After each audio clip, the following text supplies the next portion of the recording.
పేపర్లని చదివే రోజులు పోయి చూసే రోజులు వచ్చినాయి, టీవీలను చూసే రోజులు పోయి వినే రోజులు వచ్చినాయి, ఫోనుల్లో మాట్లాడడం మానేసి యూట్యూబ్లు చూస్తున్న రోజులు వచ్చినాయి.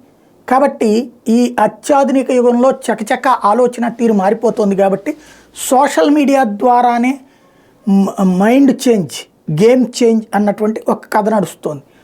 ఇందులో వైఎస్ఆర్ కాంగ్రెస్ పార్టీ వాళ్ళు ఆరితేరిపోయారు. అందులో భాగంగానే పవన్ కళ్యాణ్ 24 సీట్లు తీసుకోవడాన్ని వాళ్ళు బాగా ట్రోల్ చేస్తున్నారు.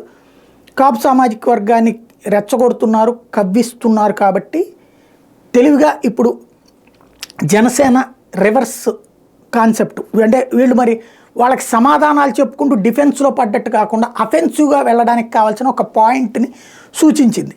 మనం ట్రోల్కి గురవుతున్నాము, డిఫెన్స్లో వద్దు, అఫెన్స్లోకి వెళ్ళండి.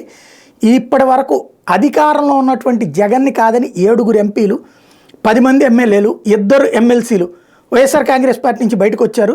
ఇంకా ఎంతమంది పార్టీని పెడతారో తెలియదు. అధికారంలో ఉన్న పార్టీనే నమ్మక ఇంతమంది వచ్చారనేటువంటిది అది ట్రోల్ చేయండి, కానీ మీరు డిఫెన్స్లో పడద్దని చెప్పి సూచిస్తోంది.